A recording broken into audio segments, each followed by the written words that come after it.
let's talk about big data and risk management. What is big data exactly, and how can you use it in risk management?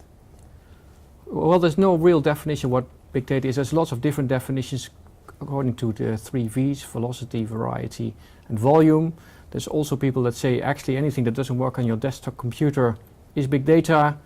And then there's people saying, well, that's not really big data, even if it is larger than a single computer. So it's really not that clear what it actually is. And what is the definition that you Well, feel we is tend best? to look at the methodologies that are used in that arena. So if you go from SQL to NoSQL databases to infinitely scalable data sets to methodologies that have been developed, let's say over the last, say, 10 to 5 years in the IT arena to make data more accessible, to help people in the management processes, that's more or less where we look for big data or big data technologies, really. So would you then say it's mostly the way that you can access it?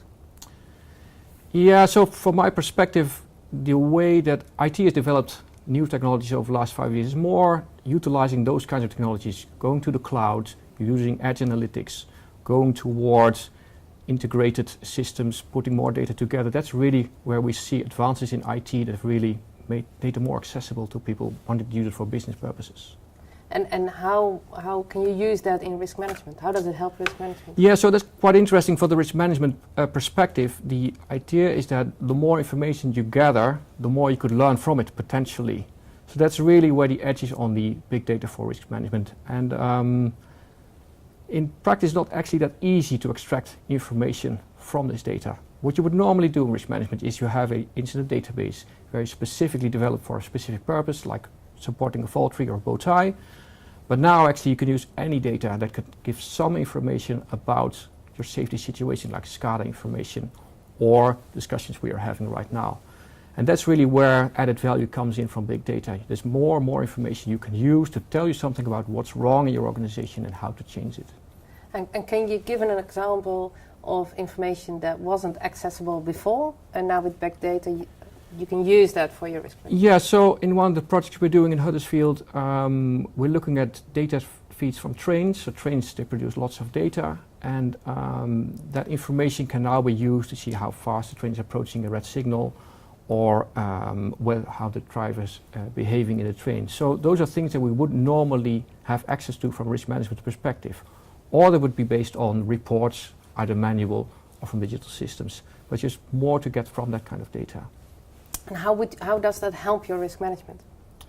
Well, it tells you when strange things happen. So it tells you when deviation takes place from normal operation, or maybe somebody's driving a little sporty, or maybe that the weather is influencing the way people drive. So you can actually from that data see what is different from normal. Yeah. So the deviation is where we're looking for. What is strange, and strange, potentially could lead to higher risk or accidents. And how do companies apply it? Do they already apply that?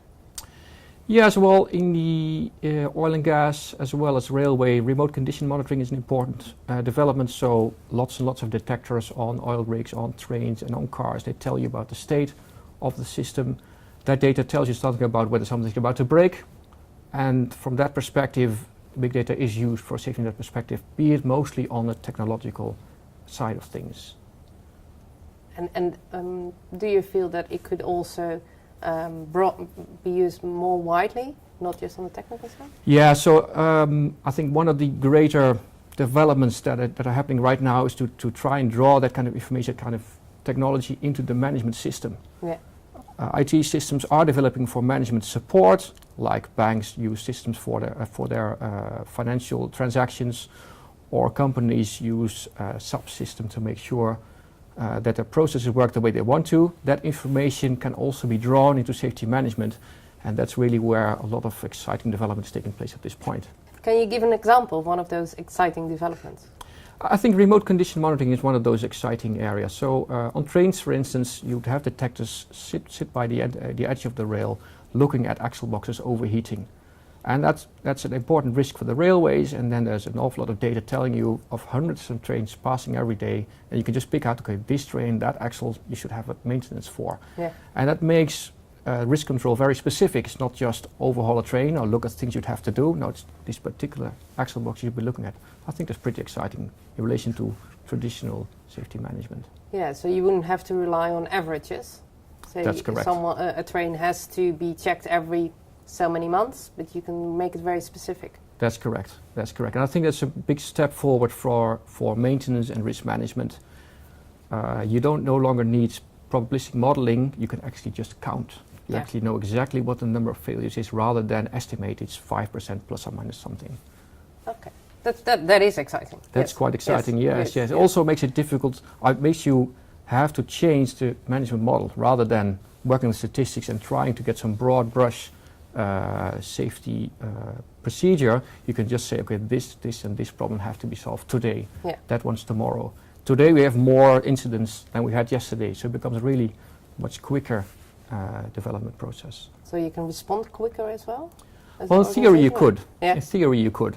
In practice, there's an awful lot of logistics involved in maintenance or risk management. So you'd also have to tailor your maintenance regime really to deliver safety and maintenance. I can imagine has an impact on the whole of risk management. That would be, I think, that would be significant in the next years. Yes, very significant.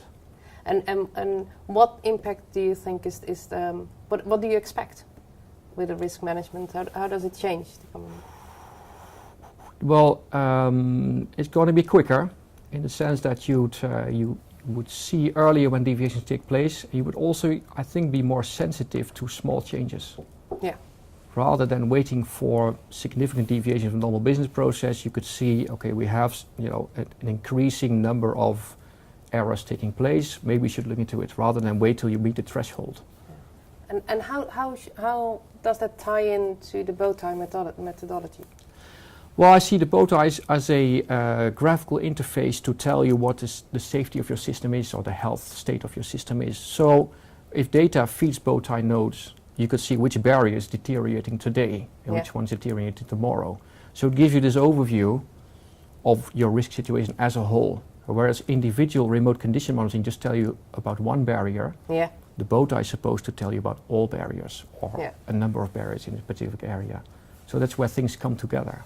So it gives you the overview of all the evidence that you're getting? That's correct. And it also gives you the platform for integration. So information from remote condition monitoring is numeric, so numbers that have to be analyzed gives you KPI. But some information could be gathered just by people writing reports. So if you do an inspection, let's say a visual inspection of an installation, you would write a report. That's very different information, but could adhere to the same bowtie. You can mix these different data sources. So with big data, you could also get the information from the written reports and combine that in the bowtie with the data from other reports. That's correct. So different kinds of reporting could come together, but also could be mixed in with numeric data. It was never originally intended to feed a bowtie.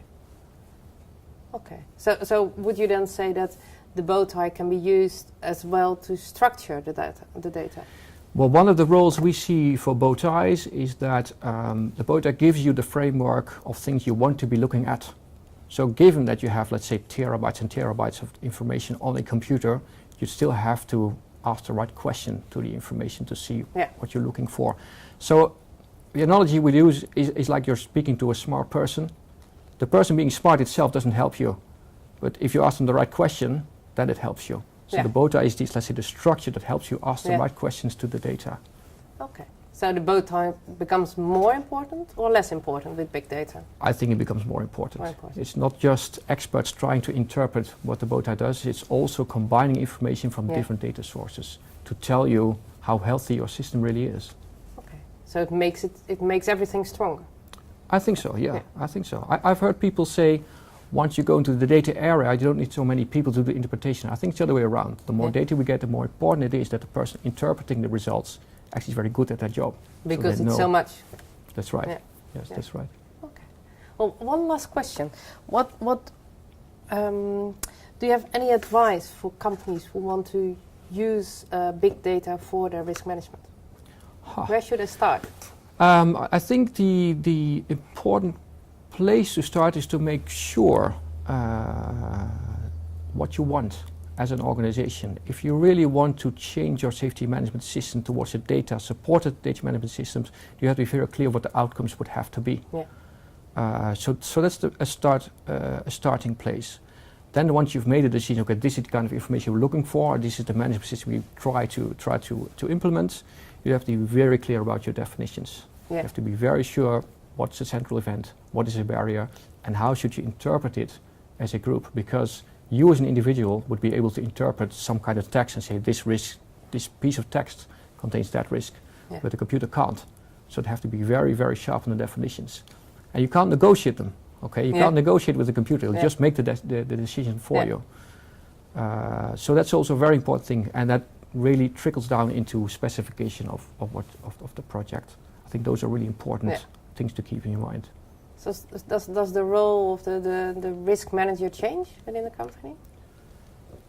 Yes, I think so. Not in the sense that his responsibility changes. He'll still be delivering safety. He'll still be telling people what things are going bad or going wrong. Still be part of projects to try and improve safety. But they'll have to be more, let's say, data savvy. They'll have to understand what's data, where does it come from, how does it get to my interface, and which kind of errors could I expect from that kind of world. So I think a more data savvy safety specialist would be, I guess, the way forward. Okay, thank you very much. You're welcome.